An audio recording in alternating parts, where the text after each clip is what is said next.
Assalamualaikum warahmatullahi wabarakatuh. Selamat pagi Pak Heru, Bu Linda, Bu Elfrida. Ini nggak enak nih dilihat sama direktur langsung, jadi agak lebih grogi sedikit. Jadi mungkin disclaimer dulu. Jadi mbak saya tuh lagi pulang gitu ya. Jadi the whole long weekend ini saya sibuk ngurusin anak. Jadi deck ini nih baru saya bikin tadi malam, jadi agak buru-buru. Jadi buat divisi keuangan, this is not the standard ya. Jadi you shouldn't follow this. Oke. Next, jadi saya mau ngebawain 5 hal. Saya mau ngebawain how to achieve our personal goal. Isinya tuh ada 5, saya bagi jadi 5 bagian.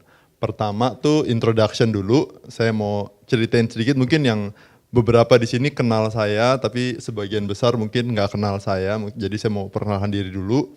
Terus sebelum mulai presentasi saya mau ngasih tahu dulu bahwa materi-materi ini kebanyakan saya ambil dari beberapa source, nggak cuma pengalaman pribadi aja.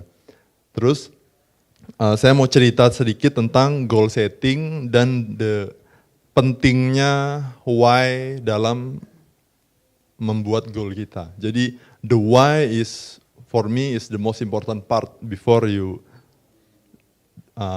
plan your personal goal. Berikutnya saya juga akan cerita untuk personal goal to be achieved itu menurut saya yang paling penting itu bukan sugestinya tapi bikin itu sebagai habit gitu. Nah saya mau cerita sedikit bagaimana untuk ngebikin habit untuk achieve our personal goal. Berikutnya gimana untuk selain habit dari internal kita juga setting up our support system to help us achieve our goal.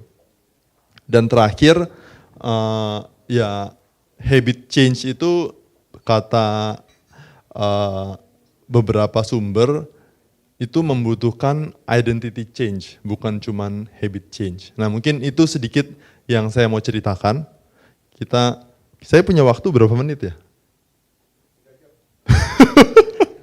30 menit ya. Jadi mungkin karena 30 menit ini 10. Jadi nanti diingetin aja kalau udah 10 menit ya. Oke. Pertama perkenalan dulu.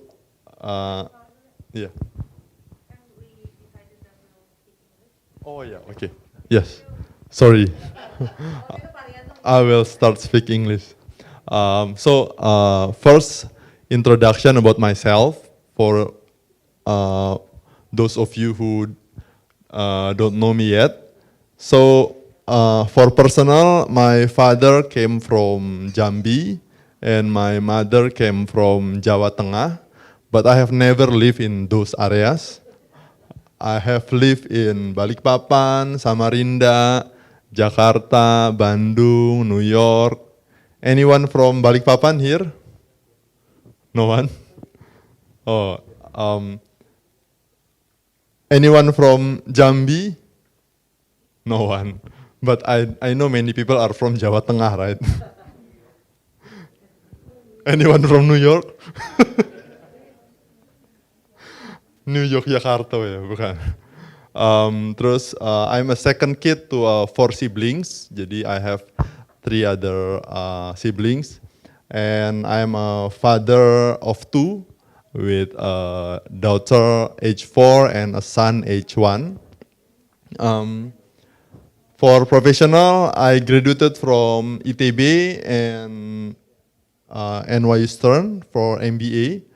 Hence, that's why I live in Bandung and New York. Before IFG, I work in McKinsey. Before that, I work in Bahana Sekuritas. Before that, I work in Bahana TCW. I started my career as an MT in Astra. My certification is CFA.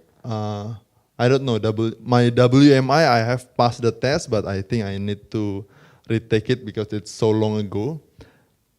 My social activities, at the moment I led an organization called Mata Garuda, which is an organization for LPDP scholarship awardee with 35,000 members as of now. My previous one, I also quite active in student organization previously. In my campus, I led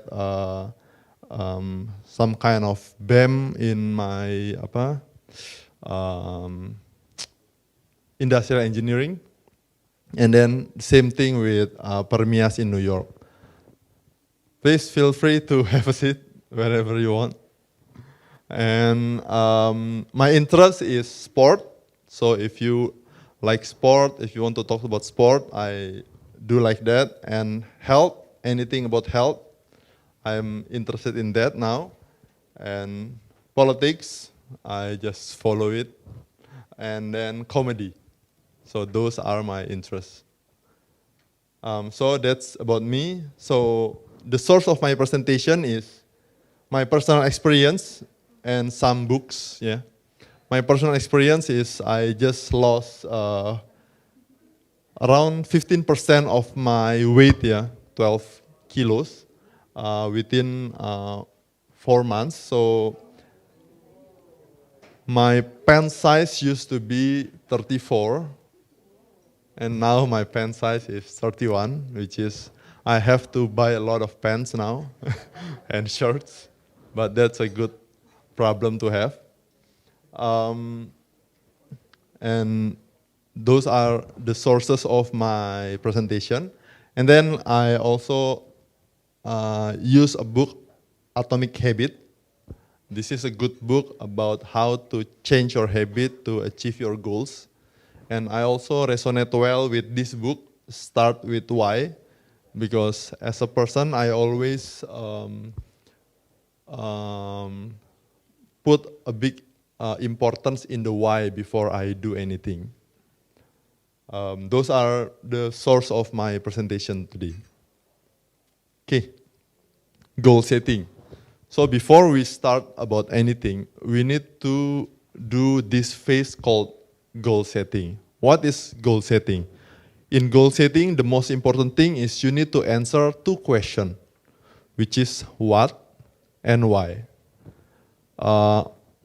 What do I mean by what? What is explain the ideal on what you want to achieve. It can be anything. It can be like your personal goals, like myself, I want to be healthy. I want to live longer.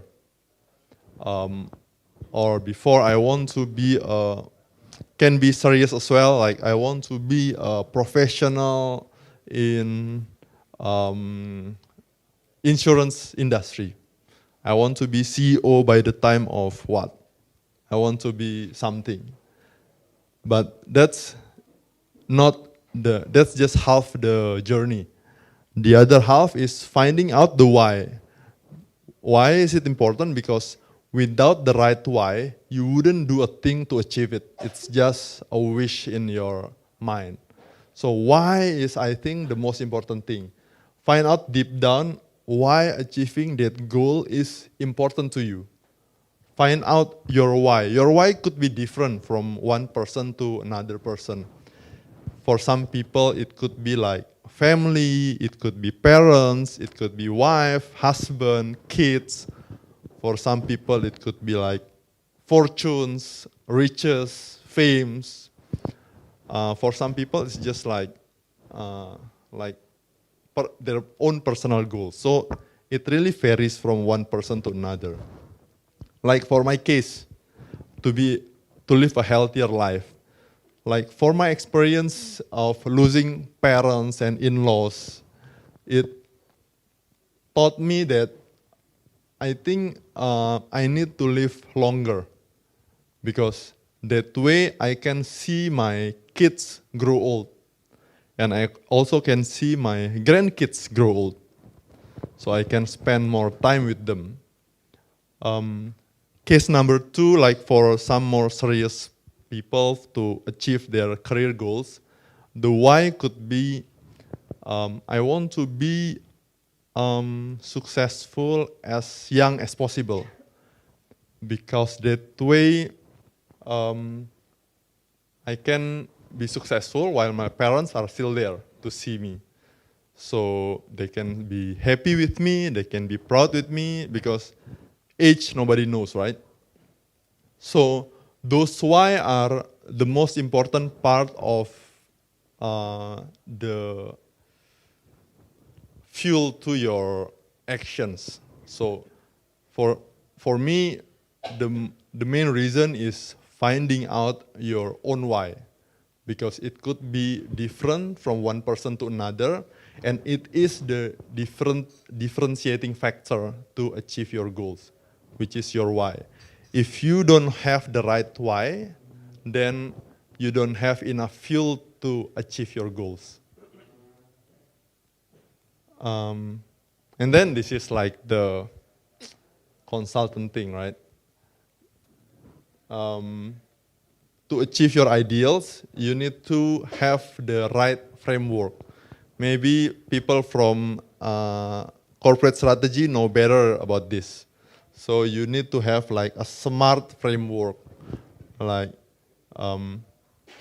what is, to achieve your ideals, what can you do in the next 3 to 6 months? So divide your ideals into smaller, more manageable item to achieve. Like for example, if I want to run a marathon, I couldn't have a target of running marathon in next 3 months. My next 3 months target is just maybe running 5K, to be able to run 5K. So find a more easier way. Is it 20 minutes more or more? Okay. So if I want to be, the ideal is to be successful career in finance, for example, I need to be an expert in the capital market. One of the highest standards at that time is the CFA certification. Maybe for now, for actuaries are the actuary certification, right? At that time in finance, CFA.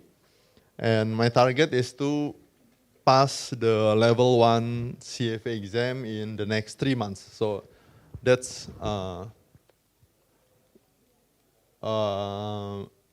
I think that's at that time, I think it's attainable for me.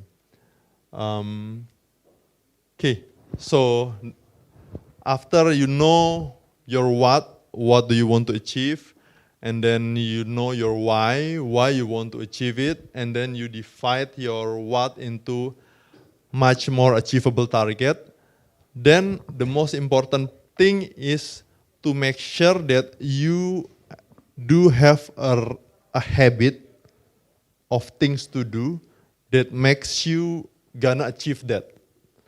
Because what's important is not that you achieve that, but what should you do on daily basis that position you in a better way to achieve that goals. So it's 9 o'clock.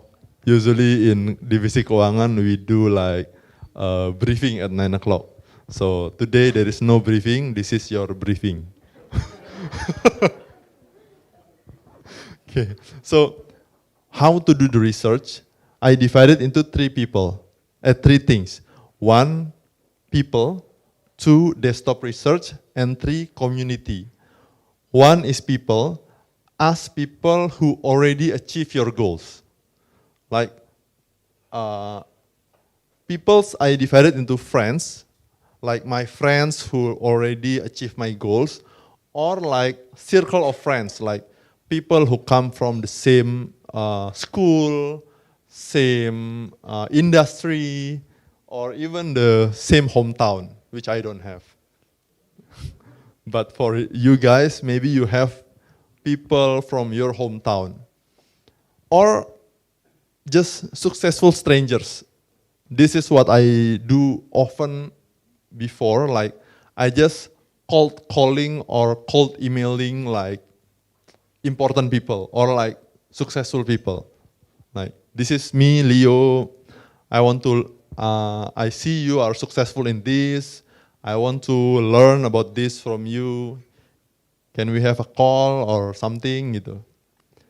And believe me, I think I have 60% success rate in doing this. So although it's strangers, you'd be surprised on the number of people who want to help you although they don't know you. So just do this. And then desktop research standard. As anyone in this industry, you need to be really good in desktop research. What's desktop research? Just open your laptop and Google it. Now we already have as well ChatGPT. If you don't use ChatGPT in your work, please use it starting now. This presentation is also created by ChatGPT.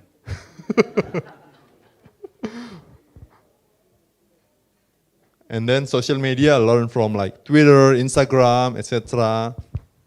Or from books. Like there are sources for this presentation is from books. And then community. Join a community of people with the like-minded, who share the same interests. So this is interesting, right? You are the average of 5 people you interact with. So if you want to, like for example, if you want to be healthy, live healthy, then 5 of your closest friends shouldn't be fat. 5 of your closest friends should be the one who wants to eat healthy. Otherwise, it's almost impossible. If you are managers or like the dev head, div head, if your team don't share the same values, then they need to be in different team. So, yeah, I think community is really important. If you don't find one, create one.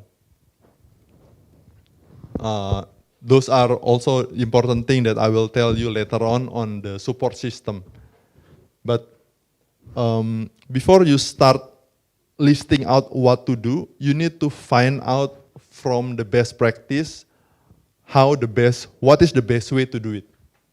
How to do it? Ask other people, desktop research, and then join a community. So these are the way. Next.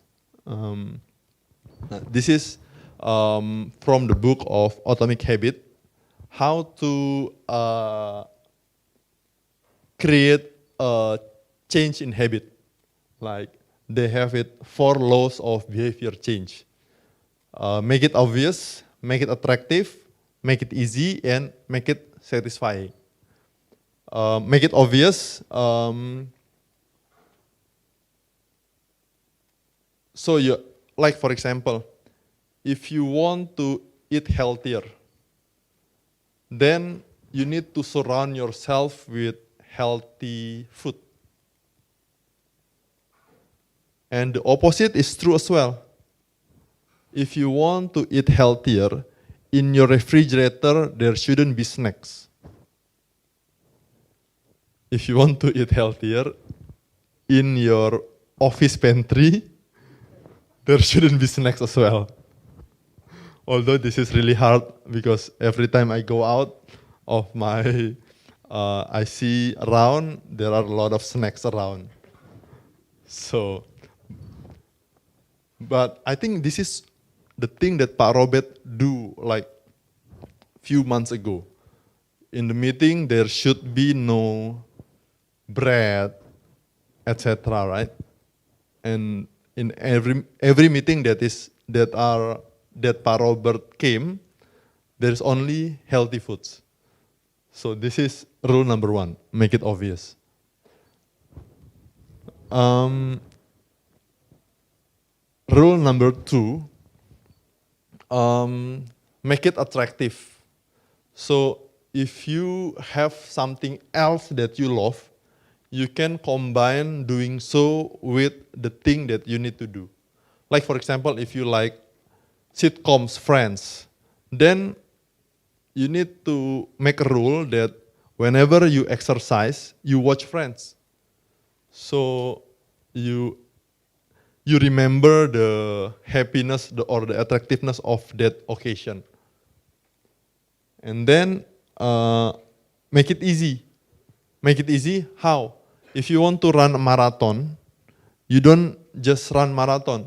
You just, like for example, for my journey, I don't run at all. I just go to any, so for my lunch, I always go to the place that require me to walk at least like few hundred meters.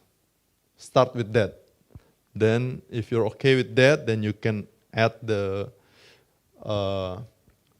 amount of walking, and then after you have enough walking, then you start running for 1 kilos, and then start running for 2 kilos, and then out of the blue, you just run for 10 kilos every other day.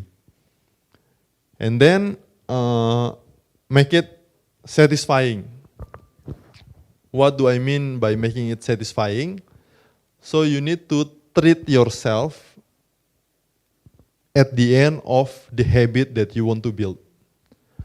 Like if you want to make a habit of, like for example, still running, right? My personal experience is running. So after you run, then maybe that's the only time you allow yourself to drink your favorite smoothies, for example. So you will always remember that the reward of doing the habit that you want to build is the thing that really satisfying for you. So these are the 4 detailed habit to build. Eliminating bad habit is also similar. Make it invisible, so there should be no unhealthy food in your refrigerator or in your surroundings. Make it unattractive. So if you're trying to quit smoking, for example, or you want to stop eating junk food, you imagining things that it will affect you when you eat that. Like it will make you fat, it will make you die earlier, then you won't see your kids, etc., etc.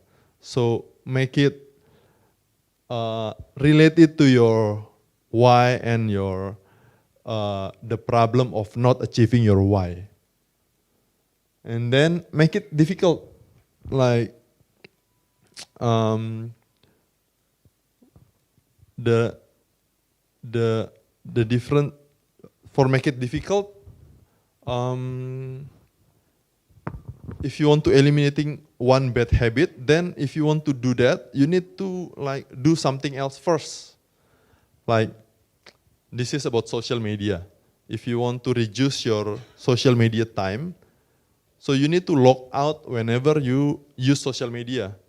Then it doesn't automatically open your social media, right? You need to sign in first. So you need put effort in doing what you don't want to do. And then make it unsatisfying. Like this is also regarding the community, right?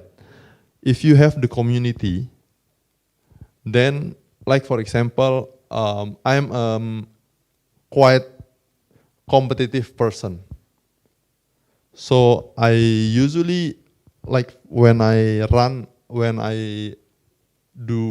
to run often and I want to do healthy eating. Then I create a group of people, a community. One is just within my family, the other one is within my close friends. And then I create like a competition. Within my family, I create a competition to reduce weight.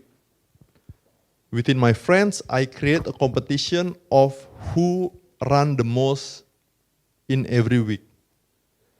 So, because I'm a quite competitive person, I don't want to be not not in the number one on that list. So every week, I need to see myself in the number one. Because I'm a competitive person, right? If you want to make it more unsatisfying, then you need to be with the person that will bully you if you don't achieve your goals. So when you don't achieve your goals, you create your own peer pressure for you to achieve your goals. So this is the thing on eliminating bad habit of make it unsatisfying of you not doing the habit that you're supposed to have. No, this is not. Okay, those are the habits, those are ways to create your habits. And the next one is how to setting up your support system. First one, the one that I just told you earlier, if you cannot find a good community, you need to create your own community, like the one that I created with my family and my close friends, and make sure those influence them to achieve the goals that you want to achieve. Like, for example, in my family, I influence my family to be together to reduce our weight. I reduce my weight at the moment like 15%. My brother reduced his weight around 10%. So those are the impact. And then the other one is I create a community with my friends. Nowadays, it's really easy to create community, right? Like WhatsApp group, like any other apps. Like if you are running, you can create Strava club, right? And then with my friends from my close friends, I ask them to run together. So we created a pact to do a running club. That's why I run every other day, once every 2 days, because I need to win those weekly competition with them, right? And so why is it important? One, you can share tips and tricks along the way. I know about the details of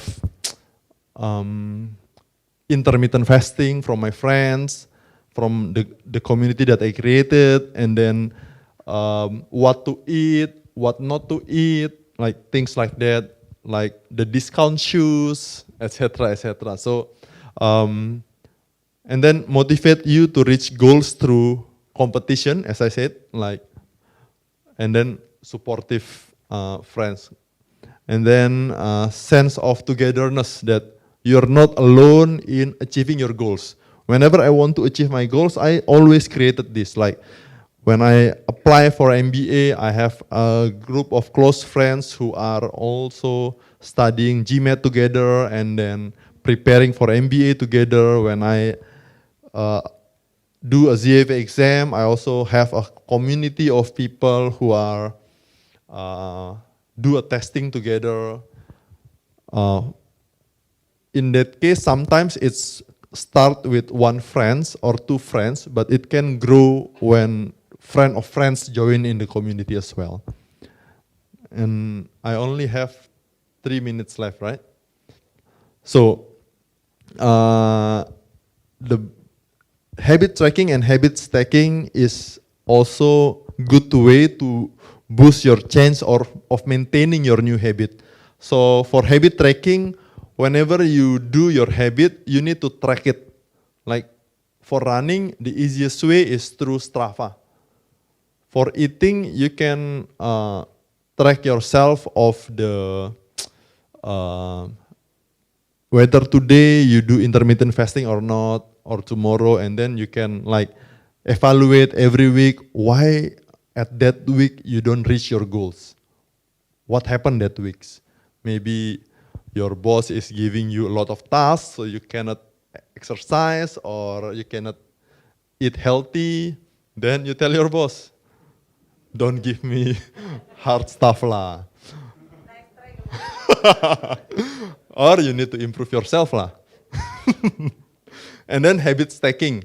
Habit stacking is you create habit on top of another habit that you already have. Like for example, I always have a habit of late meetings. Like at 7 p.m. I usually have meetings with my team, right? So I add a habit of exercising before that meeting. So that called habit stacking. So the everything is planned, and you just continuing your everyday habit lah. And then the last one is identity change. So basically habits are not just action, but expression of our identity. So instead of just saying, I want to eat healthy, no, I am a healthy person. So a healthy person should not eat like chips, should not eat like junk foods, because it doesn't align with your values. So you need to identify with the values that you want to create. So how to do it? So decide the type of person you want to be. You want to be a healthy person. You want to be someone who always create impacts, who always solve problems, who do those things. And then you prove it to yourself with a lot of small wins. A lot of small wins, like as you take more action towards this creating this new habit as a healthy person, as you today you eat healthy, drink healthy, and then don't eat unhealthy foods, and then you have a small wins there. Like for example, I always see the weight reduction. It's a small win. I check my weight every day for the past 4 months. So every day I see, oh, this is I work well today because this shows reduce weight. Oh, this week I don't reduce my weight, so I can analyze why. So those are the looping mechanism. But the important thing in this is that changing your habit is you need to change your identity first. You need to change your value first. Then your habit will need to follow that identity and that value. I think that's all from me. I hope it helps and you can apply it in your everyday life. Thank you.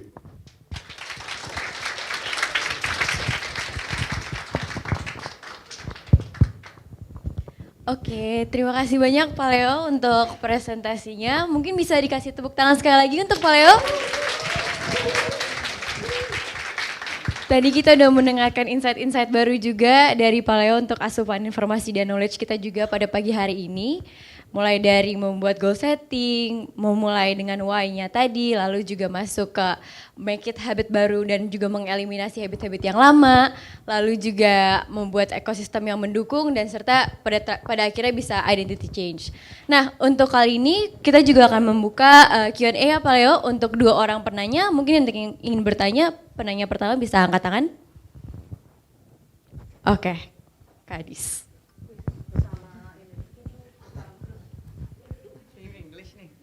Indonesia aja ya Mas. Terserah. Alright. Okay. I think there one thing you miss in your presentation. I know that you have a lot of things to do in life. I mean like work, your hobbies, and your family. I want to know how you manage your time between them. Do you set up your priorities? Because sometimes when we have like 5 days overtime, we don't have time to do workout, right? I can't get up at 6 a.m. to do workout, and I haven't met my child in one day, full one day. How you manage your time? Thank you. Thank you, Adis, for the question. So that's true. So what I do is I do detailed scheduling. Like for example, what is the most important thing for me is my kids, right? So I need to wake up early to see my kids. So in my schedule, I see my kids every day before I go to work, because all of my kids wakes up like at 6. And then that's when I wake up as well. Then those are the time when I'm with my kids. And then I meet my kids again on weekends. So on Saturday and Sunday, I will be fully with my kids, except when I have to work. But sometimes when I work, I bring my kids as well. Sometimes. And then that's the kids' priority. The second one is about the work, right?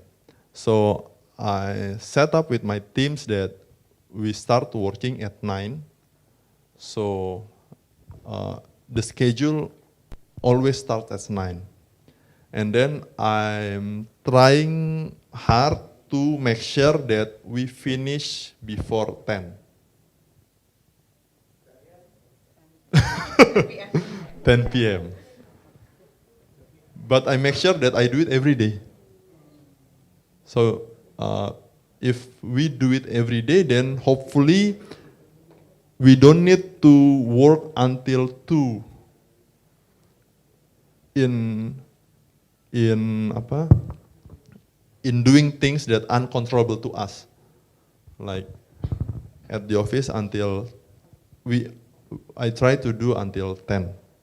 Although sometimes we do until 11 or 12, but hopefully not more than that. And then I make it fixed that my exercise schedule is 5 to 7. So 5 to 7 I exercise, and then I eat while I'm at my 7 p.m. meeting. And so those are the normal working schedule of my schedule. And then on weekends, I usually set around 6 to 9 for exercising as well. So my time with my kids start at 9 until the end of the day, every weekend. So that's normally how I arrange my schedule and priorities. Of course, sometimes unexpected things happen and those plans goes to bins. But if those unexpected things doesn't happen, I try to do that.